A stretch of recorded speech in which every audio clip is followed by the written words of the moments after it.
अस्सलामु अलैकुम वरहमतुल्लाहि वबरकातुहु। इन्नल हम्दुलिल्लाह नहमदुहु व नस्तईनुहु मै यहदियल्लाहु फला मुदिल्ल लहु व मै युद्लिल फला हादिय लहु व अशहदु अल्ला इलाहा इल्लल्लाहु वहदहु ला शरीक लहु व अशहदु अन्न मुहम्मदन अब्दुहु व रसूलुहु अम्मा बाद। अऊदु बिल्लाहि मिनश शैतानिर रजीम। या अय्युहन्नास इत्तकू रब्बकुमुल्लज़ी खलक़कुम मिन नफ्सिन वाहिदा व खलक़ मिन्हा ज़ौजहा व बस्स मिन्हुमा रिजालन कसीरन व निसाअ वत्तकुल्लाह अल्लज़ी तशाअलून बिही वल अर्हाम இன்னல்லாஹ கான அலைக்கும் ரகீபா. மனிதர்களே, உங்களை ஒரே ஒருவரிலிருந்து படைத்த உங்கள் இறைவனை அஞ்சுங்கள். அவரிலிருந்து அவரது துணையை படைத்தான். அவ்விருவரிலிருந்தும் ஏராளமான ஆண்களையும் ஏராளமான பெண்களையும் பல்கி பெருகச் செய்தான். எவனை முன்னிறுத்தி ஒருவர் மற்றவரிடம் கோரிக்கை வைப்பீர்களோ அந்த அல்லாஹுவை அஞ்சிக் கொள்ளுங்கள். உறவுகள் விஷயத்திலும் அல்லாஹுவை அஞ்சிக் கொள்ளுங்கள். இன்ன அஸ்தகல் ஹதீசி கிதாபுல்லாஹ் வ அஹ்சனல் ஹதி முஹம்மதின் ஸல்லல்லாஹு அலைஹி வஸல்லம வ ஷர்ருல் உமூரி முஹ்தஸாத்துஹா வ குல்ல முஹ்தஸத்தின் பித்ஆ வ குல்ல பித்அத்தின் தலாலா வ குல்ல தலாலத்தின் ஃபின்னார். வார்த்தைகளில் மிகவும் சிறந்தது அல்லாஹுடைய வேதமாகும். வழிகாட்டுதல்களில் சிறந்தது முஹம்மது நபி ஸல்லல்லாஹு அலைஹி வஸல்லம் அவர்களின் வழிகாட்டுதலாகும். நடைமுறைகளில் தீயது மார்க்கம் என்ற பெயரால் புதிதாக உருவாக்குபவையாகும். புதிதாக உருவாக்கக்கூடிய ஒவ்வொன்றுமே பிதஅத் ஆகும். பிதஅத் ஒவ்வொன்றும் வழிகேடு ஆகும். அந்த வழிகேடு ஒவ்வொன்றுமே நம்மை நரகில் கொண்டு போய் சேர்க்க போதுமானதாக இருக்கின்றது என்று அல்லாஹ்வின் தூதர் ஸல்லல்லாஹு அலைஹி வஸல்லம் அவர்கள் ஒவ்வொரு உரையிலும் எச்சரிக்கை செய்த விஷயத்தை உங்களுக்கு நினைவூட்டுகின்றேன். எல்லாம் வல்ல அல்லாஹ்வின் நல்லடியார்களே, அல்லாஹ் ரப்புல் ஆலமீன் மனிதர்களை படைத்தான். மனிதர்களை படைத்து அவர்களுக்கு நேர்வழி காட்டுவதற்காகவும் நன்மையை ஏவுவதற்காகவும் தீமையை தடுப்பதற்காகவும் இவ்வுலகிலும் மறுமையிலும் அவர்கள் வெற்றி பெறுவதற்காக அல்லாஹ் உபதேசங்களை வழங்குவதற்காக தனக்கு தூதர்களை தேர்ந்தெடுத்து கொண்டான். அவ்வாறு தேர்ந்தெடுக்கப்பட்ட தூதருக்கு அல்லாஹ் ஏராளமான உபதேசங்களை செய்யக்கூடியவனாக இருக்கின்றான். வ அகீமுஸ் ஸலாத், தொழுகையை நிலைநாட்டுங்கள். வ ஆத்து ஸகாத், ஸகாத்தை கொடுங்கள். அர்ராகிஉ மஅர் ராகியின், ருக்கு செய்பவர்களுடன் சேர்ந்து நீங்களும் ருக்கு செய்யுங்கள். வ அத்தியுல்லாஹ, அல்லாஹுக்கு கட்டுப்படுங்கள். வ அத்தியுர் ரசூலு, இத்தூதருக்கு கட்டுப்படுங்கள். இப்படின்னு ஏராளமான உபதேசங்கள். அவன் வழங்கக்கூடிய உபதேசங்கள்ல ஒன்றுதான் நற்குணத்தை பற்றியதாகும். அல்லாஹுடைய தூதர் ஸல்லல்லாஹு அலைஹி வஸல்லம் அவர்கள் இந்த நற்குணத்தை பற்றி சொல்றாங்க. நாளை மறுமையில நம்முடைய நன்மை தீமையை கணக்கக்கூடிய அந்த மீசான் தராசுல அதிக கனமானது எது அப்படின்னா இந்த நற்குணம் தான். மீசானுடைய தராசுல அதிக கனமானது எதுவா இருக்கு? இந்த நற்குணம் தான் அப்படின்னு அல்லாஹுடைய தூதர் ஸல்லல்லாஹு அலைஹி வஸல்லம் அவர்கள் சொல்றாங்க. நாம செய்யக்கூடிய தொழுகையை விட, தான தர்மங்களை விட, நோன்பை விட, ஹஜ்ஜை விட மீசானுடைய தராசுல எது கனமானதாக இருக்கு? நன்மையில எது கனமானதாக இருக்கு அப்படின்னா நற்குணம் தான். இந்த நற்குணம் ஏராளம் இருந்தாலும் இந்த நற்குணத்திலேயே தலையாயதா எது இருக்கு அப்படின்னா சகிப்புத்தன்மை என்ற அந்த பொறுமை தான். அதை பற்றி தான் பொறுமையை மேற்கொள்வோம், சகிப்புத்தன்மையை மேற்கொள்வோம் என்ற தலைப்புல தான் உங்களிடம் சிறிது நேரம் உரையாட வந்துள்ளேன். அல்லாஹ் ரப்புல் ஆலமீன் இந்த மனிதர்களை சோதிப்பான், எல்லா வழிகளிலையும் சோதிப்பான். எதுக்காக இங்க படைச்சான் அப்படின்னா சோதிப்பதற்காக தான் படைச்சான். அந்த சோதனையில யார் பொறுமையாக இருக்காங்களோ அவர்கள் தான் நாளை மறுமையில வெற்றியை பெறுவாங்க. அல்லாஹ் ரப்புல் ஆலமீன் தன்னுடைய திருமறை குர்ஆன்ல சொல்றான், யார் துன்பத்தின் போது, அதாவது நான் வழங்கக்கூடிய கஷ்டத்தின் போது யார் பொறுமையை மேற்கொள்றாங்களோ அவர்களுக்கு ஏராளமான நற்செய்திகள் உண்டு அப்படின்னு அல்லாஹ் ரப்புல் ஆலமீன் தன்னுடைய திருமறை குர்ஆன்ல சொல்லக்கூடியவனாக இருக்கின்றான். மேலும் அந்த துன்பத்தின் போதும் அந்த கஷ்டத்தின் போதும் யார் பொறுமையை மேற்கொள்றாங்களோ இன்னல்லாஹ மஅஸ் சாபிரீன், நான் பொறுமையாளர்களுடன் இருக்கின்றேன். இன்னும் மிகப்பெரிய ஒரு நற்செய்தி அல்லாஹ் சொல்றான், நமக்கு சந்தோஷத்தை ஏற்படுத்தக்கூடிய ஒரு நற்செய்தியை சொல்றான். அது என்ன நற்செய்தினா யுஹிப்பு ஷாபிர், அல்லாஹ் இந்த பொறுமையாளர்களை நேசிக்கக்கூடியவனாக இருக்கின்றான். சுபஹான் அல்லாஹ், எவ்வளவு பெரிய விஷயம்! பொறுமையாளர்களுக்கு கிடைக்கக்கூடிய மிகப்பெரிய பரிசு. அவன் நம்மளை நேசிச்சுட்டா வேற எதுவுமே இந்த உலகத்துல தேவையில்லை. அனைத்திலையுமே வெற்றி கண்டுருவோம், இம்மையிலையும் சரி மறுமையிலையும் சரி. ஒரு முஸ்லிம் ஏன் துன்பத்தின் போது பொறுமையாக இருக்கணும்? ஏன்னா அல்லாஹுடைய தூதர் ஸல்லல்லாஹு அலைஹி வஸல்லம் அவர்கள் எல்லா விஷயங்கள்லையும் பொறுமையை மேற்கொண்டாங்க. ஒரு முஸ்லிம் எதுலலாம் தெரியுமா பொறுமையா இருப்பான்? அவனுக்கு துன்பம் வந்தாலோ, அவனுக்கு ஏதாச்சும் ஒரு சோதனைகள் இழப்பு ஏற்பட்டாலோ உடனே பொறுமையை கையாளக்கூடியவனாக இருப்பான். உண்மையாக இருக்கக்கூடியவங்களை இந்த உறவுகள் உதாசீனப்படுத்தும். அந்த உதாசீனத்தின் போது ஒரு முஸ்லிம் பொறுமையாக இருப்பான். வருமானம் குறைந்து வறுமை நிலை கொடுத்து அல்லாஹ் சோதிப்பான். அந்த சோதனையின் போது ஒரு முஸ்லிம் பொறுமையாக இருப்பான். அல்லாஹ் நமக்கு நெருக்கமான பிரியமான உறவுகளை பறிச்சு அல்லாஹ் சோதிப்பான். அந்த சோதனையில என்னுடைய அடியான் எப்படி இருக்கான் அப்படின்னு சோதிச்சு பார்ப்பான். ஒரு முஸ்லிம் அந்த சோதனையிலும் பொறுமையை மேற்கொள்ளக்கூடியவனாக, சகிப்புத்தன்மையை மேற்கொள்ளக்கூடியவனாக இருப்பான். ஏன் நாம இந்த விஷயத்துலலாம் பொறுமையாக இருக்கணும்? ஏன்னா எங்களுடைய தூதர் இதே மாதிரி இழப்புகள் ஏற்படும் போதும் சோதனைகள் ஏற்படும் போதும் பொறுமையை மேற்கொள்ளக்கூடியவங்களாக இருந்தாங்க. நற்குணத்துல சிறந்தவங்களாக இருந்தாங்க. அதுக்கு தான் திருக்குர்ஆன் சொல்லுது, வ இன்னக லஅலா ஹுல்கின் அவீம், நபியே நீர் மகத்தான நற்குணத்தில் இருக்கின்றீர் அப்படின்னு நபியை பார்த்து திருக்குர்ஆன் பேசக்கூடியதாக இருக்கு. அப்போ அவர்களை முன்மாதிரியாக கொண்ட இந்த முஸ்லிம் சமுதாயம் எப்படி இருக்கணும்? பொறுமையை மேற்கொள்ளக்கூடியவங்களாக இருக்கணும்.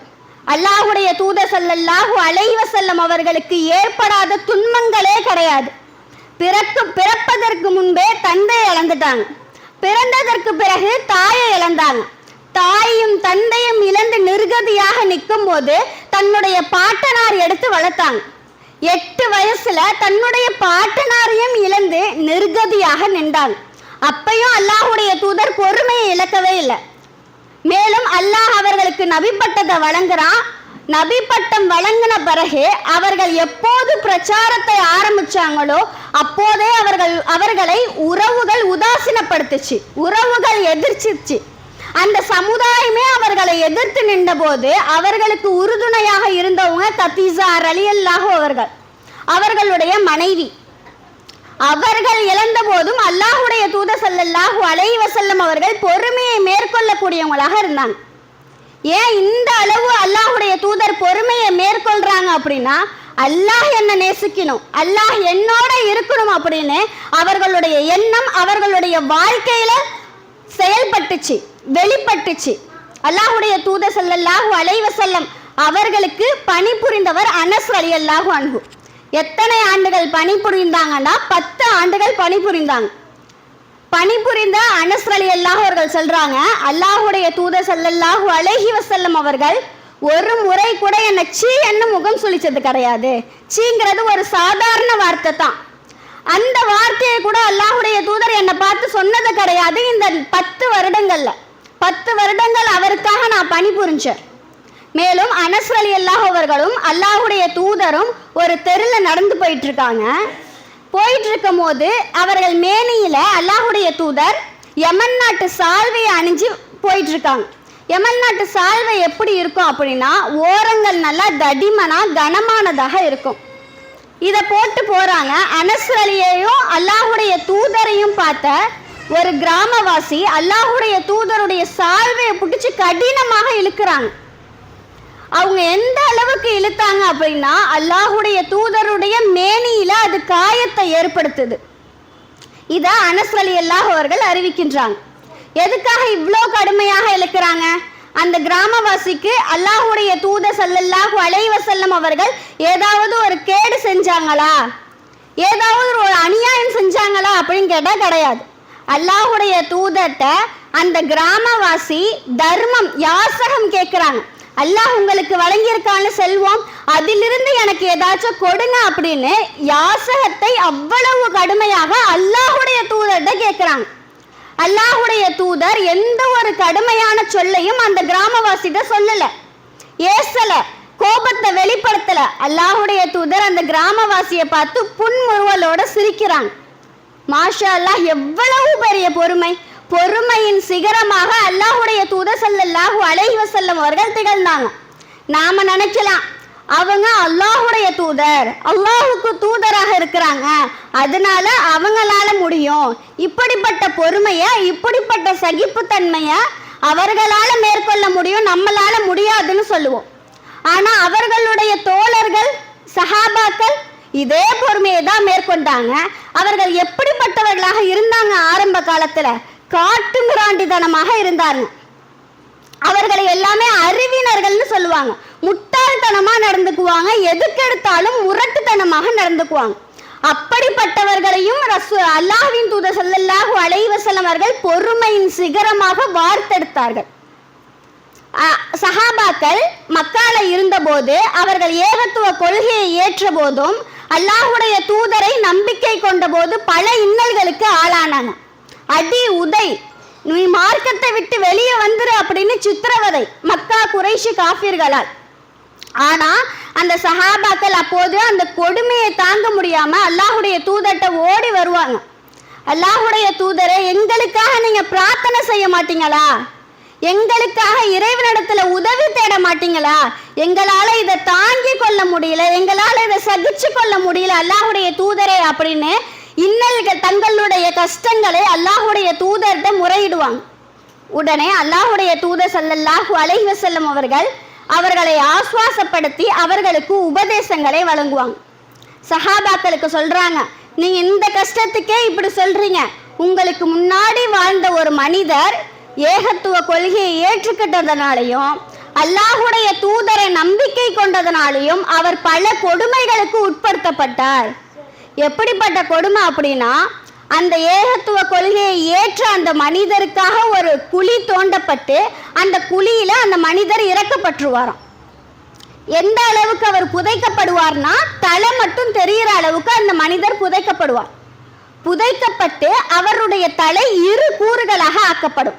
நடுவுல வெட்டுவாங்களாம். எதை கொண்டு வெட்டுவாங்க அப்படின்னா, ரம்பத்தை கொண்டு. எதற்காக? அவர்கள் இந்த இஸ்லாமிய மார்க்கத்தை ஏற்றதற்காக, அல்லாஹுடைய தூதரை நம்பிக்கை கொண்டதற்காக. இப்படி செஞ்சாலும் அந்த கொடுமை அவரை மார்க்கத்தில் இருந்து பிறழச் செய்யவில்லை.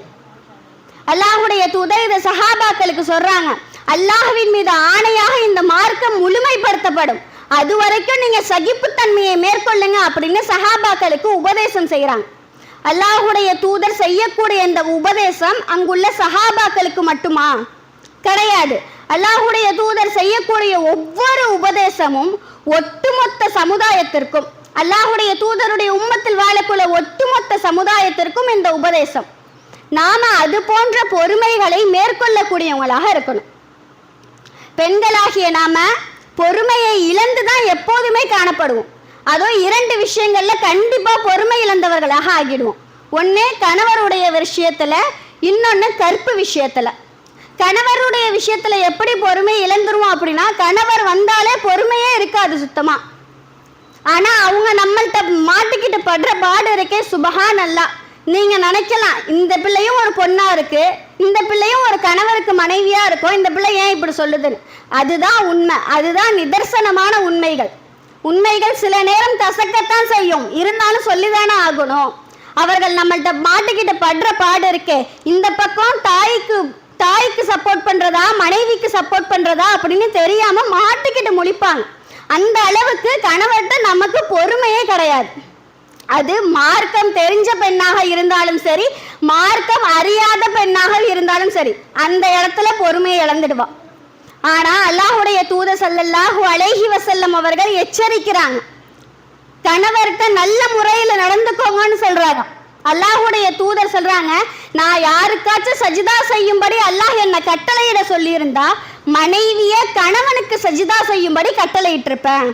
ஏன்னா அந்த அளவுக்கு அவர்கள் நமக்கு செய்யக்கூடிய பணிகள் ஏராளம். நமக்காக ஒரு நாள் ஃபுல்லா, வாழ்க்கை ஃபுல்லா உழைக்கிறாங்க. நம்மளுடைய குழந்தைக்காக வாழ்க்கை ஃபுல்லாக உழைக்கிறாங்க. நமக்கு மட்டும் உழைக்கிறாங்களா அப்படின்னு பார்த்தா கிடையாது. அவர்களுடைய தாய் தந்தைகளையும் பார்த்து கொள்ள வேண்டிய பொறுப்பு அவங்கள்ட்ட இருக்கு. அதனால அவர்கள் நமக்கு செய்யக்கூடிய இழப்புகள் ஏராளம். அதனால தான் அல்லாஹ்வுடைய தூதர் சொன்னாங்க, கணவர்கிட்ட நல்ல முறையில் நடந்துக்கோ அப்படின்னு சொன்னாங்க. அல்லாஹ்வுடைய தூதர்கிட்ட ஒரு பெண் வரா.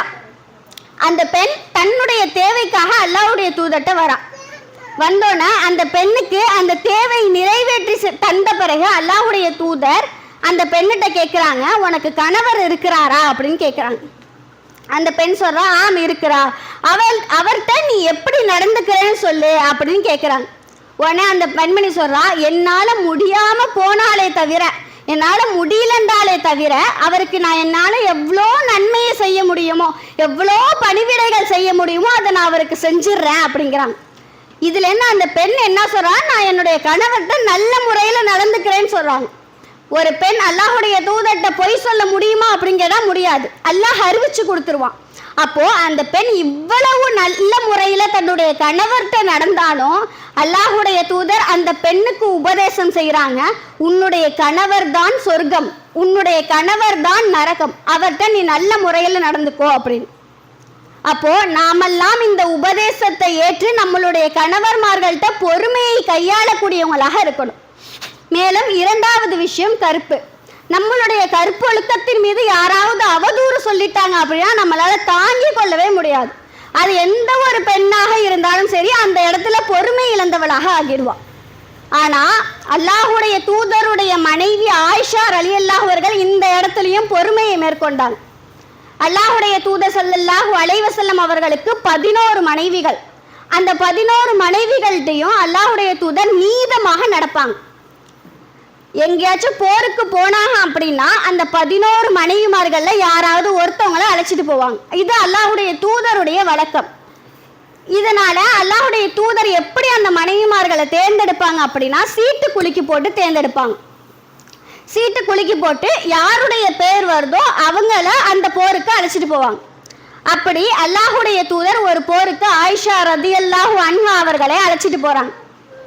அழைச்சிட்டு போர்லாம் முடிஞ்சு திரும்பி வரப்போ ஆயிஷா ரலியல்லாஹு அவர்கள் தங்களுடைய தேவையை நிவர்த்தி செய்வதற்காக ஒரு இடத்துக்கு போறாங்க. போயிட்டு வரத்துக்கு தாமதமாயிடுது. தாமதமாகி வந்துகிட்டே இருக்கும்போது தன்னுடைய நெஞ்சின் மீது கை வைக்கிறாங்க. தன்னுடைய முத்து மாலையை காணும். அந்த முத்து மாலையை ஆயிஷா அலி இரவலாக தான் வாங்கி போட்டு வந்தாங்க.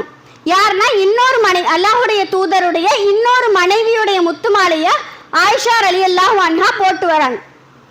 போட்டு வந்தா அந்த முத்து மாலையை காணும்.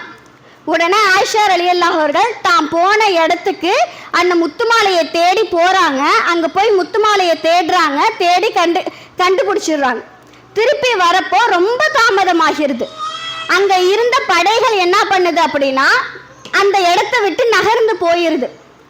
உடனே ஆயிஷா ரலியல்லாஹு அவர்கள் கொஞ்ச நேரம் தேடி பார்த்துட்டு அந்த படை இருந்த இடத்துலயே வந்து அமர்ந்துக்கிட்டாங்க. ஏன் அப்படின்னா கண்டிப்பா நம்ம இல்லைன்னு தெரியும். இல்லைன்னு தெரிஞ்ச பிறகு திரும்பி இந்த இடத்துக்கே நம்மளை தேடி வருவாங்க. அதனால நம்ம இங்கேயே இருப்போம் அப்படின்னு சொல்லிட்டு அங்கேயே இருக்காங்க. இதெல்லாம் அல்லாஹ்வுடைய தூதருடைய காலத்துல அல்லாஹ் அவர்கள் முத்துமாலையை எடுத்துக்கிட்டு அந்த இடத்துலயே வந்து இருக்கிறாங்க. இருக்கும்போது சஃபான் இப்னு முஅத்தல் அல் சுலமி அப்படிங்கிற ஒரு நபித்தோழர் படைகளுக்கு பின்னாடி பின்தொடர்ந்து வரக்கூடியவங்களாக இருப்பாங்க. அப்படி பின்தொடர்ந்து வரும்போது ஆயிஷா ரலியல்லாஹு அவர்களை பார்க்குறாங்க. ஆயிஷா அலியை பார்த்து எப்படி கண்டுக்கிறாங்க அப்படின்னா, ஹிஜாபுடைய சட்டம் அருளப்படுவதற்கு முன்னாடி ஆயிஷா ரலியல்லாஹு அன்ஹா அவர்களை சஃபான் பார்த்துருக்காங்க. அதனால ஆயிஷா அலியை பார்த்த உடனே சஃபான் சொல்றாரு, இன்னா லில்லாஹி வ இன்னா இலைஹி ராஜிஊன். இந்த ஒரு வாசகத்தை மட்டும் சொல்றாரு. இதை கேட்ட ஆயிஷா ரலியல்லாஹு அவர்கள் உறக்கத்தில் இருந்தவங்க டக்குன்னு விழிச்சு தன்னுடைய ஹிஜாபை போட்டுக்கிறாங்க. போட்டுக்கிட்டு இதுக்கப்புறம் அவர்களிடம் எந்த ஒரு உரையாடலுமே நடைபெறல. சஃபான் வந்து தன்னுடைய ஒட்டகத்தை மண்டிடுறாரு. அதன் மேல ஆயிஷா ரலியல்லாஹு அவர்கள் அமர்றாங்க. ஆயிஷா ரலியல்லாஹு அன்ஹா அவர்களை படையில கொண்டு போய் சேர்த்துடுறாங்க சஃபான் இப்னு முஅத்தல். சேர்த்ததுக்கு அப்புறம் இப்படியே ஒரு மாசம் போகுது. போருக்கு போயிட்டு வந்ததுனால ஆயிஷா ரலியல்லாஹு அன்ஹாவுக்கு உடல் நலம் குன்றி போகுது. அதாவது உடல் நலம் சரியில்லாம போகுது. ஒரு மாத காலம் இப்படியே போகுது. அதுக்குள்ள மதினால என்ன பண்ணிருது அப்படின்னா ஆயிஷா ரலியல்லாஹு அவர்கள் பற்றியும் சஃப்வானை பற்றியும் அவதூறு கிளம்புது. எப்படிப்பட்ட அவதூறு அப்படின்னா விபச்சார குற்றத்தை ஆயிஷா ரலியல்லாஹு அன்ஹா மேலே சுமத்துறாங்க. இந்த குற்றம் ஆயிஷா ரலியல்லாஹு அன்ஹா தெரியுமா அப்படின்னு கேட்டால் தெரியாது. ஒரு மாத காலமாக நோயில் இருக்கிறனால அவர்களுக்கு இந்த செய்தி கிடைக்கல. ஒரு முறை உம்மு மிஸ்தஹ் அப்படிங்கிறவங்களோட ஆயிஷா ரலியல்லாஹு அவங்க வெளியே போகிறாங்க. வெளியே போகிறப்போ உம்மு மிஸ்தஹுக்கு தன்னுடைய ஆடை அவர்களை தடுக்கி விழும்போது உம்மு மிஸ்தஹ் சொல்கிறாங்க, மிஸ்தஹ் நாசமாகட்டும் அப்படின்னு தன்னுடைய மகனை பற்றி சொல்கிறாங்க. உடனே ஆயிஷா ரலியல்லாஹு அவர்கள் அந்த இடத்துல கண்டிக்கிறாங்க, உம்மு மிஸ்தஹை கண்டிக்கிறாங்க. நீங்கள் என்ன இப்படிப்பட்ட சொல்லிட்டீங்க, அவங்க பத்ரு போரில் கலந்துக்கிட்டவங்க, அவங்கள பற்றி ஏன் இப்படி சொல்லிட்டீங்க அப்படின்னு சொல்லும் போது உம்மு மிஸ்தஹ் இவங்களை பற்றி ஒரு அவதூறு கிளம்புது அப்படிங்கிறத ஆயிஷா ரலியல்லாஹு அவங்கள்ட்ட சொல்கிறாங்க. அப்போ தான் ஆயிஷா ரலியல்லாஹு அன்ஹாக்கு தெரியுது இப்படிப்பட்ட அவதூறு என் மேலே சுமத்தி இது ஒரு மாத காலமாக மதினா மக்கள்கிட்ட பரவிக்கிட்டு இருக்கு அப்படின்னு. இதை கேட்ட ஆயிஷா ரலிக்கு தாங்க முடியல. அப்புறமேட்டு தான் யோசிக்கிறாங்க, இதனால தான் அல்லாஹுடைய தூதர் தன்னிட்ட ஒழுங்கா பேசல போல. எப்போவுமே காட்டக்கூடிய பரிவு அல்லாஹுடைய தூதர்கிட்ட அப்போது இல்லையாம். வருவாங்க, சலாம் சொல்லுவாங்க, எப்படி இருக்க ஆயிஷா அப்படின்னு விசாரிச்சுட்டு போயிடுவாங்களாம். இதை கேட்டோன்னா ஆயிஷா ரலிக்கு அழுக தாங்க முடியல. ரொம்ப அழுகுறாங்க. அல்லாஹுடைய தூதர்கிட்ட சொல்கிறாங்க, என்னுடைய தாய் தந்தை வீட்டுக்கு நான் போகணும், என்னுடைய பெற்றோர்கள் வீட்டுக்கு நான் போகணும், அதுக்கு அனுமதி கொடுங்கன்னு சொல்கிறாங்க. உடனே அனுமதி வழங்கப்படுது. அவங்க தங்களுடைய தாய் வீட்டுக்கு போகிறாங்க. வீட்டுக்கு போய் 2 இரவுகள் 1 பகல் முழுக்க அழுகுறாங்க. இப்படிப்பட்ட அவதூறை நம்ம மேலே சுமத்திட்டாங்க அப்படின்னு எந்த ஒரு பெண்ணாலையுமே தாங்கி கொள்ள முடியாது. அந்த இடத்துல ஆயிஷா ரலியல்லாஹு அவர்கள் எவ்வித கடுமையான சொல்லையும் பயன்படுத்தலை. அல்லாஹ்வின் மீது பொறுமை இழக்கலை. பொறுமையோடு மேற்கொண்டு அழுதுகிட்டே இருக்காங்க. அழுதுகிட்டே இருக்கும் போது ஆயிஷா ரலியை பார்க்க அல்லாஹுடைய தூதர் வராங்க. வரும்போது அல்லாஹுடைய தூதர் ஆயிஷா ரலியல்லாஹு அன்ஹாட்ட சொல்கிறாங்க, நீ தப்பு பண்ணியிருந்த அப்படின்னா அல்லாஹ்விடம் திரும்பிரு, நீ அல்லாஹ்விட்ட பாவ மன்னிப்பு கேட்டுக்கோ அப்படிங்கிறாங்க. இதை கேட்டோன்னே ஆயிஷா ரலியல்லாஹு அவர்கள் முழுவதுமாக அழுவை நிறுத்திட்டாங்க. ஒரு சொட்டு கண்ணீர் கூட அவங்களுடைய கண்ணிலேருந்து வரல. அல்லாஹுடைய தூதர் அந்த இடத்துல கணவராக நடந்துக்கிட்டாங்களா, அல்லாஹுடைய தூதராக நடந்துக்கிட்டாங்கண்டா அல்லாஹுடைய தூதராக நடந்துக்கிட்டாங்க. நீ தப்பு பண்ணியிருந்த யாரா இருந்தாலும் அல்லாஹுடைய தூதர் சொல்லுவாங்க, நீ தப்பு பண்ணியிருந்த அப்படின்னா பாவ மன்னிப்பு தேடிக்கோ, அல்லாஹ்வின் பக்கம் திரும்புன்னு. இதே வார்த்தையை தான் ஆயிஷா ரலிட்ட சொன்னாங்க. இதுக்கு தன்னுடைய கணவர் மீது எந்தவித கோபத்தையும் ஆயிஷா ரலியல்லாஹு அன்ஹா வெளிக்காட்டலை. உடனே சொல்கிறாங்க, தன்னுடைய தந்தையை பற்றி, தந்தையே நீங்கள் அல்லாஹுடைய தூதருக்கு பதில் சொல்லுங்க இதுக்கு அப்படிங்கும் போது அல்லாஹுடைய தூதருக்கு நான் என்ன பதில் சொல்ல முடியும் அப்படின்னு அபூபக்கர் ரலியல்லாஹு அன்ஹு கையை விரிக்கிறாங்க. தன்னுடைய தாயிட்ட சொல்கிறாங்க, அல்லாஹுடைய தூதருக்கு இதுக்கு பதில் சொல்லுங்க அப்படின்னு. உடனே தன்னுடைய தாயும் கையை விரிக்கிறாங்க. உடனே ஆயிஷா ரலியல்லாஹு அவர்கள் அல்லாஹுடைய தூதரை பார்த்து சொல்கிறாங்க, நான் தப்பு பண்ணலை, அதை அல்லாஹ் அறிவான், ஆனால் நீங்கள் நம்ப மாட்டீங்க, இங்கே பரவுனதை நீங்கள் நம்பிட்டீங்க, அதனால நீங்கள் அதை நம்பிட்டனால நான் உங்கள்கிட்ட எந்த ஒரு பேச்சுமே சொல்ல. யௌகூப் நபி எப்படிப்பட்ட அழகிய பொறுமையை மேற்கொண்டாங்களோ அந்த பொறுமையை நான் மேற்கொள்கிறேன். இந்த விவகாரத்துக்கு அல்லாஹ் தான் தீர்ப்பளிக்கணும் அப்படின்னு சொல்லிட்டு பொறுமையை மேற்கொள்ளக்கூடியவங்களாக இருக்கிறாங்க. இப்படிப்பட்ட விஷயத்தில் நம்மளால் பொறுமையை மேற்கொள்ள முடியுமா அப்படின்னு கேட்டால் அது கேள்விக்குறியான ஒரு விஷயம்தான். நம்மளால் இப்படிப்பட்ட விஷயத்தில் பொறுமையை கண்டிப்பாக மேற்கொள்ள முடியாது. அல்லாஹ் இது போன்ற சோதனைகளையும் நமக்கு வழங்குவான். இது போன்ற சோதனைகளையும் கொடுத்து அல்லாஹ் சோதிச்சு பார்ப்பான். அந்த இடத்துலையும் நாம் எப்படி இருக்கணும்? பொறுமையை மேற்கொள்ளக்கூடியவங்களாகவும் சகிப்புத்தன்மை மிக்கவர்களாகவும் இருக்கணும். ஏன்னா அப்போதான் அல்லாஹ் நம்மளோட இருப்பான், நம்மளை நேசிக்கக்கூடியவனாக இருப்பான். மேலும் இது மாதிரி துன்பங்கள்லாம் வந்தால் நான் அல்லாஹ்விட்ட எப்படி கேட்கறது, அல்லாஹ்விடம் நான் எப்படி பிரார்த்திக்கிறது அப்படின்னா அல்லாஹுடைய தூதர் ஸல்லல்லாஹு அலைஹி வஸல்லம் அவர்கள் அதற்கும் ஒரு வழியை சொல்கிறாங்க. அல்லாஹ் தன்னுடைய வேதத்தில் சொல்கிறான், யார் ஒரு முஸ்லிமுக்கு ஒரு துன்பம் வந்துருச்சு அப்படின்னா உடனே அவர்கள் இன்னா லில்லாஹி வ இன்னா இலைஹி ராஜிஊன், நாங்கள் அல்லாஹ்விற்கே உரியவர்கள், அவனிடமே திரும்பி செல்லவிருக்கின்றோம் என்ற ஒரு வசனத்தை ஓதிட்டு அதுக்கப்புறம் அல்லாஹுடைய தூதர் இன்னொரு துவாவை கற்றுத்தராங்க. அல்லாஹும்ம அஸுர்னி ஃபி முஷீபதி வ அஹ்லிஃப் லி கைரன் மின்ஹா. இறைவா, இந்த துன்பத்தை நான் பொறுமையோடு வேற்றதற்கு பகரமாக எனக்கு நன்மையை வழங்கு அப்படின்னு ஒரு முஸ்லீம் பிரார்த்தனை செய்ய வேண்டும். இது போன்ற பிரார்த்தனைகள் நம்ம துன்பம் ஏற்படும் போது செய்வோமா அப்படின்னு கேட்டால் கிடையாது. இன்னா லில்லாஹி வ இன்னா இலைஹி ராஜிஊன். இதை நாம் எப்போ பிரார்த்தனை செய்வோம்? இந்த பிரார்த்தனையை நாம் எப்போ பயன்படுத்துவோம் அப்படின்னா, ஏதாவது ஒரு மௌத்து செய்தி வந்துட்டா இந்த பிரார்த்தனையை பயன்படுத்துவோம். ஏதாவது நம்ம வீட்டில் மௌத்து ஆயிட்டாங்க அப்படின்னா இந்த பிரார்த்தனையை பயன்படுத்துவோம். ஆனால் அதனுடைய பொருளை உயர்ந்து பயன்படுத்துவோமா அப்படின்னு கேட்டால் கிடையாது. அதனுடைய பொருளை உணராதவர்களாக தான் நம்ம இந்த பிரார்த்தனையை பயன்படுத்தக்கூடியவங்களாக இருப்போம். இந்த துவாவுடைய, இந்த பிரார்த்தனையுடைய மகிமையை நம்ம அறிஞ்சிருந்தோம் அப்படின்னா ஒவ்வொரு துன்பத்தின் போதும் ஒரு முஸ்லீம் இந்த பிரார்த்தனையை கண்டிப்பாக செய்வான். உம்மு சலமா ரதியல்லாஹு அன்ஹா, அவங்களுடைய முதல் கணவர் பேரு அபூ சலமா. அபூ சலமா இறந்துடுறாங்க. இறந்த உடனே உம்மு சலமா சொல்றாங்க, அபூ சலமாவை விட சிறந்த முஸ்லீம் யாருமே இருக்க முடியாது. முஸ்லிம்கள்லயே சிறந்தவர் அப்படின்னா அபூ சலமா தான், என்னுடைய கணவர் தான். மேலும் அவர் தான் அல்லாஹ்வுக்காக முதல்ல ஹிஜ்ரத் செஞ்சவங்க, அவர்களுடைய குடும்பம் தான். அவரை விட சிறந்தவர் யாருமே இருக்க முடியாது அப்படிங்கிற ஒரு சொல்லிட்டு இருந்தாலும் அல்லாஹ்வுடைய தூதர் துன்பங்களின் போது இப்படிப்பட்ட பிரார்த்தனையை சொல்லியிருக்காங்களே அப்படின்னு உம்மு சலமா ரதியல்லாஹு அன்ஹா அவர்கள் இப்படிப்பட்ட பிரார்த்தனையை செய்கிறாங்க. என்ன பிரார்த்தனை? இன்னா லில்லாஹி வ இன்னா இலைஹி ராஜிஊன். அல்லாஹும்ம அஜுர்னி ஃபீ முஷீபதி வ அஹ்லிஃப் லீ கைரன் மின்ஹா. நாங்கள் அல்லாஹ்வுக்கே உரியவர்கள், அவனிடமே திரும்பி செல்லவிருக்கின்றோம். மேலும் எனக்கு ஏற்பட்ட இந்த துன்பத்தை நான் பொறுமையோடு வேற்றதற்கு பகரமாக எனக்கு நன்மையை வழங்கு அப்படின்னு இறைவன் மீது நம்பிக்கை வைத்து அவர்கள் இந்த துவாவை செய்யக்கூடியவங்களாக இருக்கிறாங்க. இதற்கு அல்லாஹ் எவ்வளோ பெரிய பரிசை கொடுத்தான் தெரியுமா? அவங்க நினைச்சாங்க என்னுடைய கணவரை விட சிறந்த ஒரு முஸ்லீம் யாருமே இருக்க முடியாதுன்னு. ஆனா அல்லாஹ் இந்த பிரார்த்தனைக்கு ஈடாக நான் கண்டிப்பா உனக்கு கொடுப்பேன் அப்படின்னு தன்னுடைய தூதரையே உம்மு சலமாவுக்கு கணவராக அல்லாஹ் வழங்கினான். சுபஹான் அல்லாஹ், இந்த துவாவுக்கு எவ்வளோ பெரிய இது இருக்கு பாருங்க. ஆனா இது போன்ற பிரார்த்தனைகள்லாம் நாம் துன்பத்தின் போது மறந்தவர்களாகவும் பொறுமையை இழந்தவர்களாகவும் இறைவனையே ஏசக்கூடியவங்களாகவும் இருக்கிறோம். இது போன்ற பிரார்த்தனைகளை துன்பத்தின் போது நாம் கையாளக்கூடியவங்களாகவும் இறைவனிடம் கையேந்தக்கூடியவங்களாகவும் இருக்கணும்.